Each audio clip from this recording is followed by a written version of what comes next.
So it's self-service. Somebody mentioned earlier, I think Jason, you made a comment around Amazon. Made an announcement this week. Why do you think Amazon is coming into the B2B space? It's always interesting. I've been out there for, talking to companies for years, and, everybody says, as they would talk about, even, software vendors out there, the e-procurement vendors, et cetera, they all talk about, we're going to make it Amazon-like. We're going to do this, and, go into companies, and people say, well, we want to make the experience to be Amazon-like. Just like when you go out in the B2C world, you order something there, it's real simple, I get it, et cetera. Well, guess what? Amazon saw that. People have been saying it forever, and they're now doing it. And they've introduced something, to Jason's point, it may not be as, where it needs to be right now, but it ain't gonna, they're not marking time right now. I mean, there's a lot of things they're actually working on to come out, but it can be disintermediating. But it was the customer that's been driving some of this. The experience wasn't due. But a lot of times, we as, consumers, we don't always want a self-service. So, anybody, is Nordstrom's over here in Europe? Okay, well, Nordstrom is a fancy store in the States, and I don't shop there that often. It's it's a little bit expensive. I did get these shoes there. Now these are European shoes. They're the Echo brand. The brand I was buying before was a brand that got discontinued. So I needed to go. Normally I just go to the same store. I got the same pair of shoes. I'm pretty simple. That I have different color suits. I mean, like Steve Jobs or anybody like that. But I have a type of thing where I like to go get the same things, right? So I went out and I said let's go to Nordstrom. Why? Because of the service of the organization. I mean, sometimes as you think about a customers that you deal with, they want that full service, right? They don't just want the self-service type of model. And so one of the important things you have to understand here, and I'm going to skip over some of this here, is, what do we got to do to rise to the challenge? There's a couple points that I want to make here.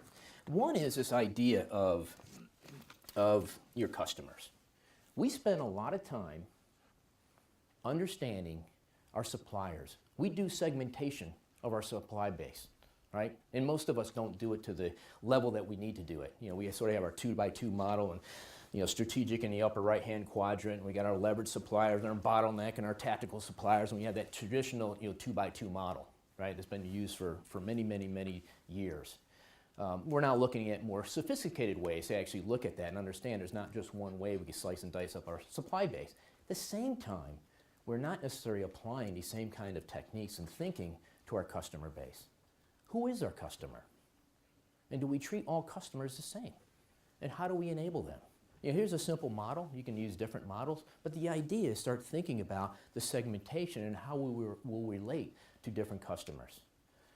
We use sort of this 2x2 in terms of looking at how important is that customer to us and how much influence do they have across the organization.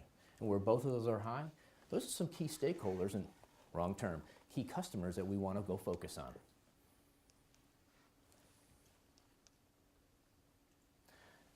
I just want to put some of these, ideas up here, things to, to explore as you start thinking about your customers as an organization. And how do we become more customer-centric as an organization? The one thing I want to point out here is this idea of a brand. People talk about this, and I know we've talked about this in procurement before, but we're all branded, whether we like it or not. We all have brands. We as individuals, we as organizations, et cetera. So, when you sit there, and I had my iPhone over here before, and you sit about, and I bring this up, and I say, I got Apple phone. The question is, what do you think when I put up Apple? What do you think? And I say Apple. What's that? Job bites. Who? Jaw bites? Discipline of Steve Jobs, disciple of Steve Jobs, rather. Great products. Great products. Okay, yeah, we're getting more into that. Some people will say innovation, et cetera, right? But there's a brand, right? And your brand is what people think of you when you say this. So you as an individual, when people say procurement, and you're in the organization, and Chris in Rio Tinto, when somebody says procurement, what does the organization think? Well, guess what? Whatever they think is your brand. Now the question is, do you manage your brand? What do you want your brand to be in the organization? Do you want it to be that, that organization that's an administrator or a gatekeeper or, just an organization source of savings or what? What do you want that to be? You got to define it first. What do you want your brand to be? And then you got to manage it, promote it. You remember the old saying in advertising, you don't remember something until you hear it 7 times, right? So you got to work at it. How much time do I got? About 3 3 minutes. minutes. I want to allow question time for you. Yeah, I mean, so the other thing is, people have, I talked about, I mean, you go out there, you got to understand who your customers are, and you go through and you want to measure and stuff like that. You got to get some feedback somehow. One of the tools out there, and how many of you use Net Promoter Scores? Okay. They're simplistic. It's easy. Who likes you, who doesn't like you, and you can come up with a model here. The challenge is with any of these things is, one model doesn't necessarily give you the full picture of what that customer experience or what your customers really think. So the idea is, as much as this is a good model, it's one perspective, right?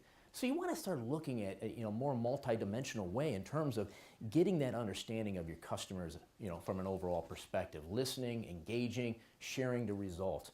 One of the mistakes I see a lot of organizations make is that, they get a lot of information. They find out about the customer experiences, and what they do, they keep it all to themselves. It's sort of like when I go out and I do these surveys sometimes. I fly a lot, so I travel a bit, and I stay at hotels. Well, a lot of times I get these little links and say, well, Chris, tell us about your experience at this particular hotel. Guess how many of those I've actually filled out? No. 0. Why do you think I don't? Because all the hotels are the same. Well, no, there's ones that are better, but I stayed at one pretty nice the last couple of days. But no, I don't get any feedback. It goes in a big black hole. I have no idea if anything has changed as a result of me providing that feedback to that organization. We have to share. This is what you told us. Let me tell you what we're doing about it. Let me tell you what we did. And we got to create that relationship in terms of continuous improvement. The last thing I want to just perspective is this. We talked about talent earlier, and we did a thing. And again, this is talking to procurement folks in terms of what skills do we believe are the most important to have in organizations with those procurement individuals.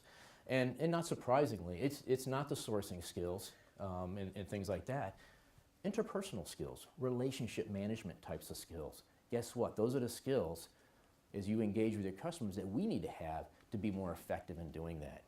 One of the studies, and I was talking to somebody earlier, we did several years ago, is we looked at a model, and we said, what skills are really important to us? And then secondly, how difficult is it for us to attract and then retain that skill within an organization?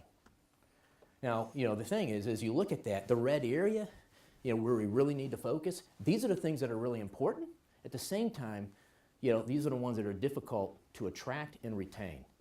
And those types of skills, it was business acumen, knowing the knowledge of the business, the markets, et cetera.